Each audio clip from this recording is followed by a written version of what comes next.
सकाफ़त खातो हुकूमत सिंध ऐं सिंधी लैंग्वेज अथॉरिटी पारां सिंध जे नामवर अदीब दानिश्वर ऐं समाज सुधारक कामरेड ताज मोहम्मद अबड़े जी 6वीं वरसी लैंग्वेज अथॉरिटी हाल में मुनक़द कई वई। उन मौक़े ते कामरेड ताज मोहम्मद अबड़े बाबति अमुल हीरो किताब जो महूरत पिणु पीपी कल्चर विंग सिंध जे सदर सरफराज़ राजड़ हथां करायो वियो।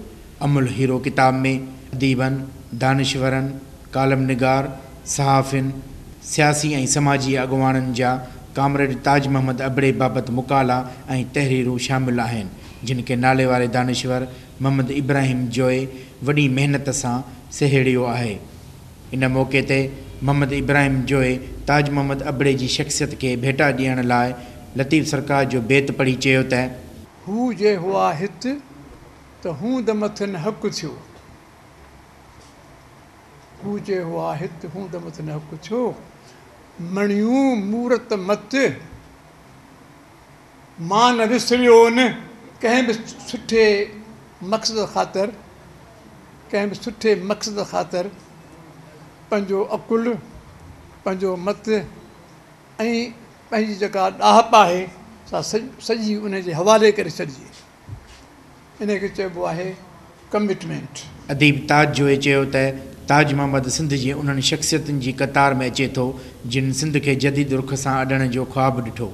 सिंध जे उन्हनि शख़्सियतुनि जे कतार में अचे थो जिन जदीद सिंध खे जदीद रुख ते अॾण जो ख़्वाबु ॾिठो हो। ही उन्हनि सियासतदाननि मां हो जिन सिंध अंदरि इनक़िलाबी तब्दीली आणणु चाही थे।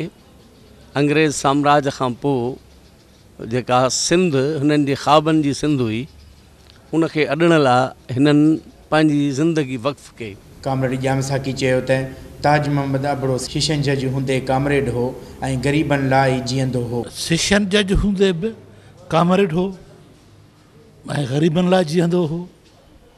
ॿारनि खे स्कॉलरशिपूं ॾींदो हो, पढ़ाईंदो हो, लाइब्रेरियूं क़ाइमु कयईं, सिंधी अदबी संगत जी ब्रांच खोलियईं ऐं भुट्टे जो साथी हो प्यारो, ऐं तंहिंजे करे भुट्टे साहिबु हुनखे ज़ोर ॾेई इसरार करे सेशन जज करे रखियो।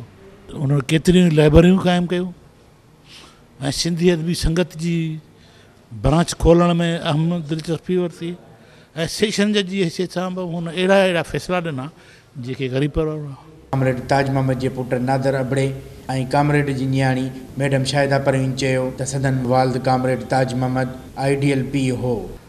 बाबा जे लाइ त मां इहो चवंदसि त असांजे बाबा जहिड़ो कोई न हुयो। जहिड़ी असांजी हुन तरबियत कई, जहिड़ो असां सां उहो प्यारु कंदो हो, त मूंखे त पंहिंजे पीउ में हिकिड़ो आइडियल माण्हू मिलियो। सिंध जे हवाले सां मां इहो चवंदसि त बाबा खे सिंधी माण्हुनि सां, सिंध सां तमामु घणी मोहबत हुई ऐं असांखे जेके बि सिंधी रिसाला उन ज़माने में निकिरंदा हुआ, ॿारनि जा हुजनि या वॾा तोणी पाण जेके घुराईंदो हुयो, उहे बि असांखे ज़रूरु पढ़ण जे लाइ ॾींदो हो त बाबा पढ़ो त तव्हांखे ख़बर पए त पंहिंजा माण्हू पंहिंजी सिंध में छा पियो वहे वापरे। वो सिंध जो नाम और अदीब हो, दानिश्वर हो, जज हो, सियासतदान हो, समाज सुधारक हो, तालीमदान हो, अरडो सहाफ़ी हो, पर मां तो चवां सभिनी खां वधीक तमामु प्यारो बाबा हो। साॻी तरह तक़रीब में शामिल अदीबन, दानिश्वरन, शाइरन, सहाफ़िन ऐं सियासी समाजी अॻुवाणनि ताज मोहम्मद अबड़े खे उन वक़्त जो कामरेड करार ॾींदे सिंध ऐं सिंधियुनि लाइ कयल ख़िदमतुनि ते खेसि भेटा ॾिनी, जेको हिकु क़ाबिल जोॻो अमल आहे। कैमरामैन अली रज़ा भुमरो सां गॾु पारस रियाज़, आवा TV न्यूज़, हैदराबाद।